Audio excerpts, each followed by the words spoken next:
Hello, my name is Dr. Keith Hurst and I'm Associate Dean with responsibility for marketing recruitment in the School of Social Sciences, Humanities and Law. And I'm really pleased to be here today with my colleague Dr. Matt Watson, who is the Head of Department of Psychology, which resides in our school.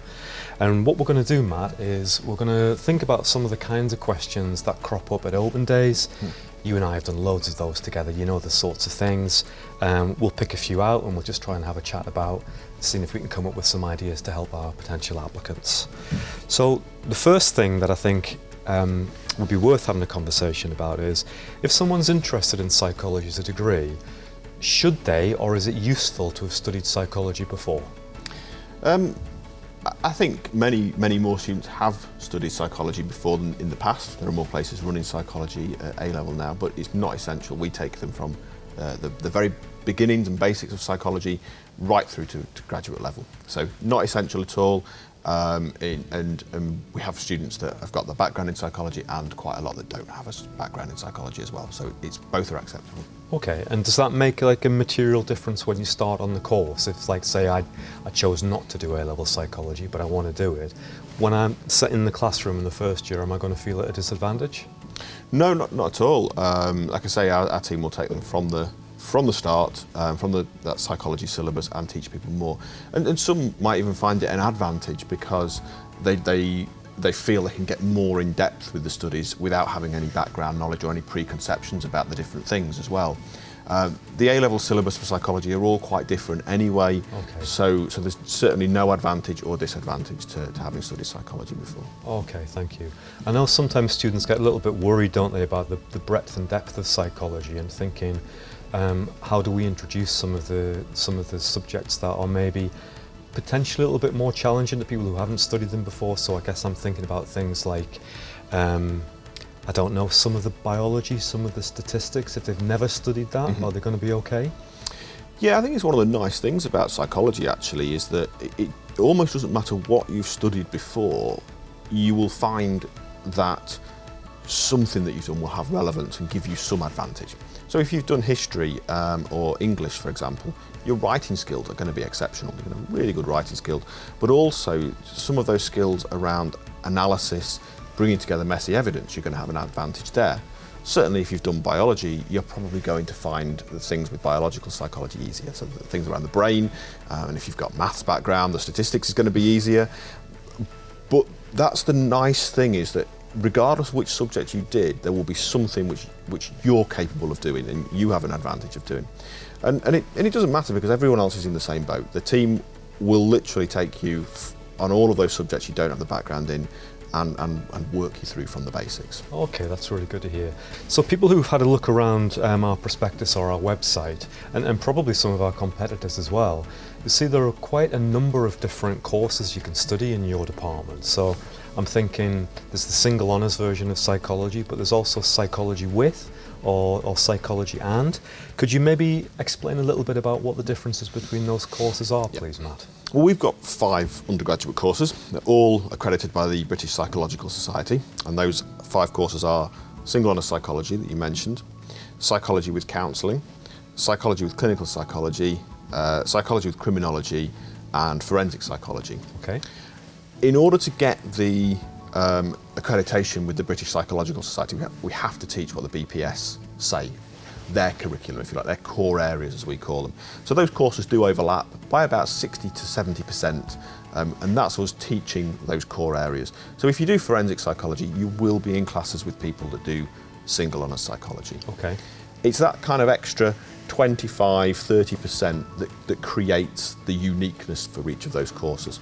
So if you do single honours psychology, those 25, 30%, once you get to year 2 and year 3, you start to see some other modules that you might not see in the other courses. In year 2, that's currently positive psychology. In year 3, there's a bit of space for some options. Okay. If you do psychology with clinical psychology, that extra 20 and 30% will be modules about clinical psychology.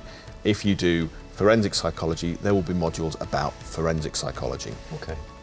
You can still be a forensic psychologist if you graduate with single honours psychology or psychology with clinical psychology. So really it's about your interest. If you know you want to learn about psychology in a legal setting, You might pick forensic psychology. If you know that clinical psychology is one of your long-term aims, you might go for psychology with clinical psychology as well. Okay, that's really interesting. And you mentioned a few times there the British Psychological Society, or BPS, and these core areas. Is that something that's really important to look for when you're considering where you study?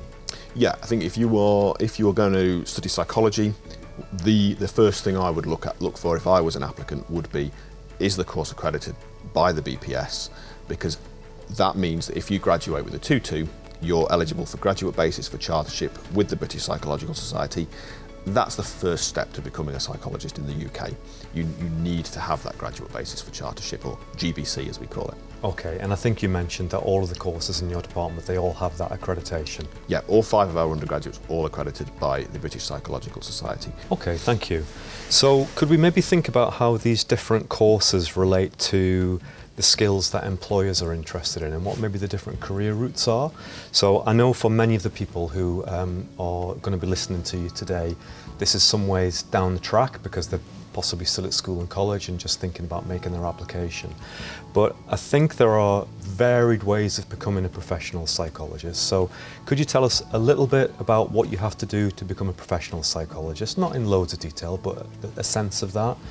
But also, perhaps just as important, what sorts of things does a person get out of a psychology degree that will help them in their search for employment if they're wanting to do something completely different?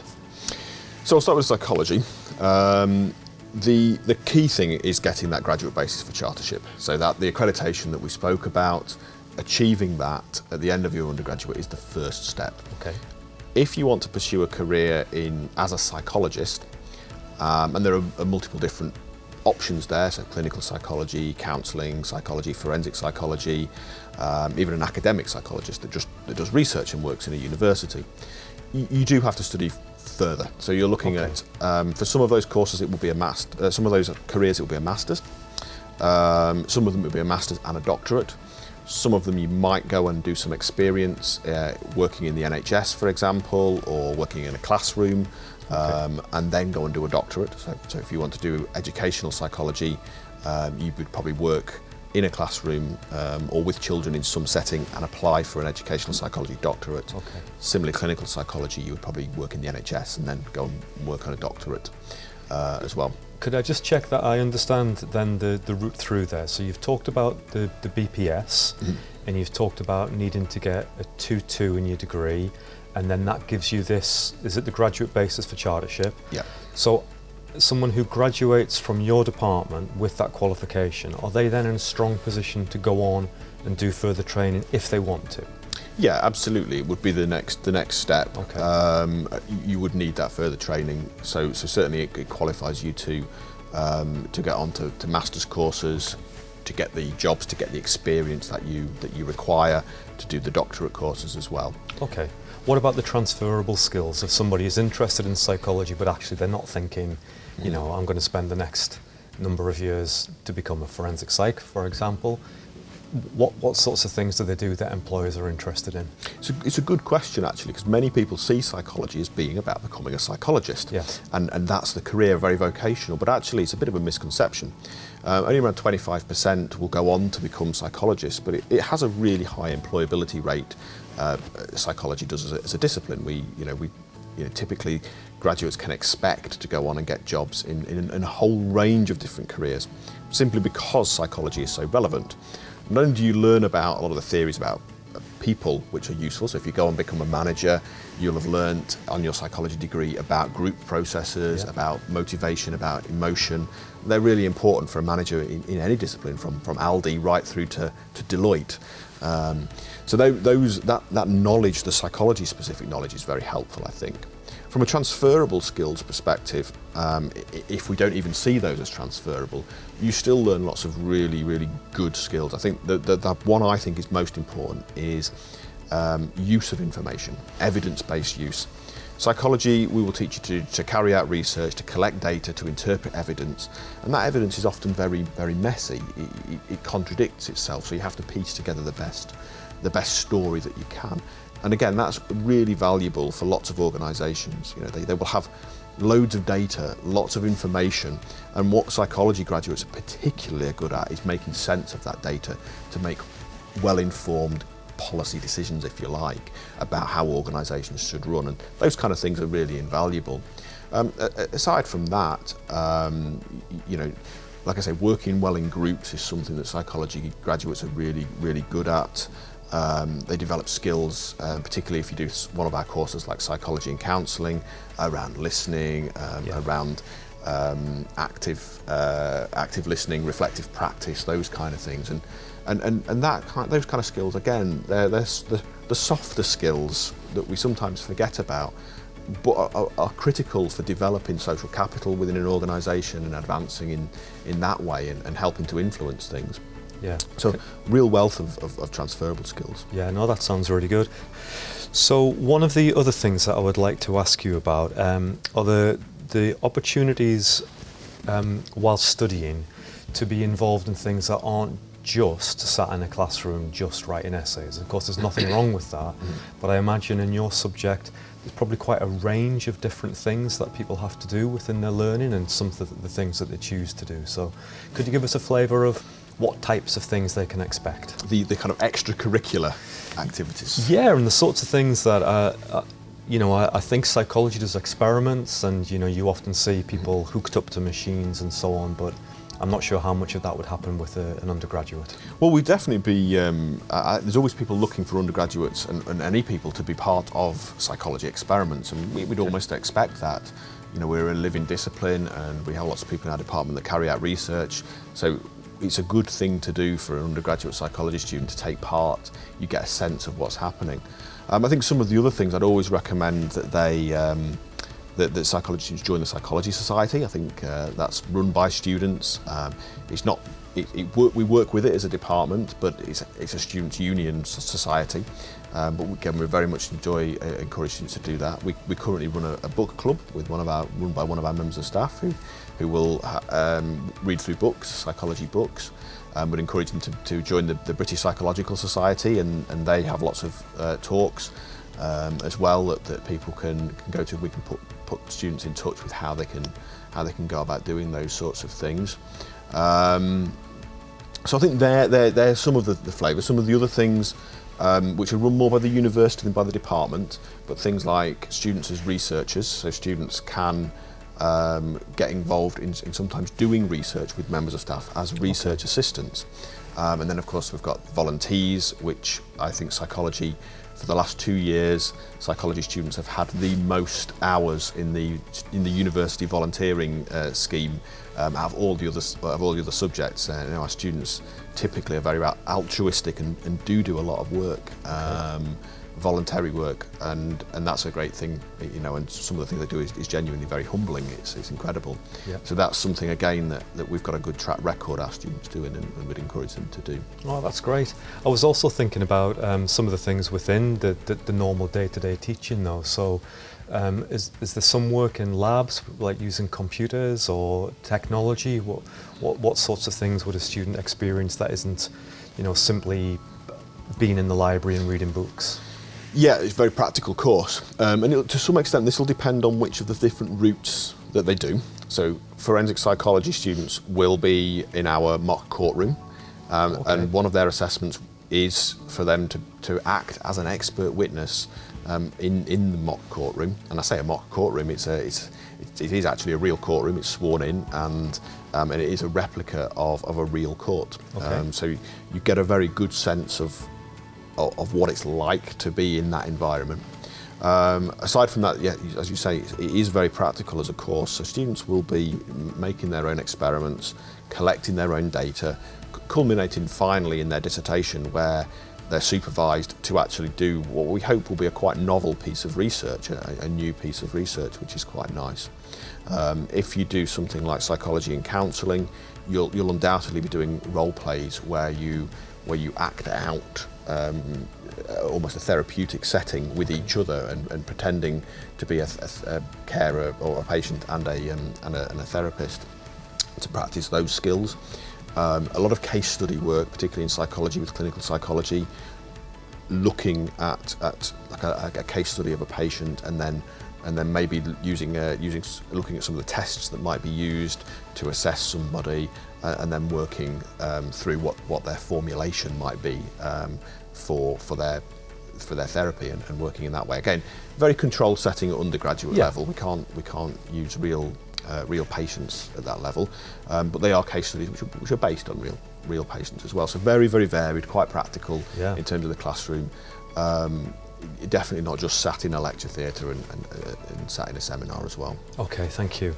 That's really interesting. The final question that I'd like to ask you, Matt, is psychology is a really popular subject, isn't it? And most universities offer psychology or a number of psychology courses, and I think people who are considering applying to do psychology have often got a very difficult choice to think about where and precisely what they'd like to study. You've talked in great detail about the different courses within your department. Is there anything that you would like to say that maybe summarises what you think are the key things? Why would somebody choose to come and study psychology with your team as opposed to maybe thinking about going somewhere else? I think one of the unique things about our department is the very applied nature of it. Okay. We don't just run undergraduate courses. At postgraduate, we've got accredited masters in forensic, in health, in clinical psychology, and in counselling psychology. And what that means is that many of our academics, well, we've got in our department, the academics we have clinical psychologists, counselling psychologists, forensic psychologists, and health psychologists, and that practitioner base for the staff is really valuable. That feeds all the way through our course, and hence our applied courses. When you see the undergraduate, they are informed by that. So we're not just informed by the research that our team do, because we do a lot of applied research. We're also informed by the practice that many of our academics do. And I think the place you see that most is probably in our graduate outcomes survey, where you can see in things like the Complete University Guide, where our department is scoring in kind of the top 25 for departments out of over 100 for graduate outcomes once our students have left. They go on to good careers and good courses to study at postgraduate So is that level. about their ability? Is that about their ability to get work after they finish their degree? Is that what the graduate outcome survey is? That's right. Yes. So the graduate outcomes survey is a measure of good outcomes for graduates. That is further study and also being in appropriate level jobs. So not just working somewhere where you wouldn't necessarily need a degree for, but working in places where you would need a degree for. Okay. And our department, it scores really well, and I think that comes through because of that very practical applied base that we have. Great, okay. Well, thank you very much, Matt. That's been really, really interesting, and I hope it's been useful for some of the people who will listen to this video. Thank you very much for your time. No problem, my pleasure.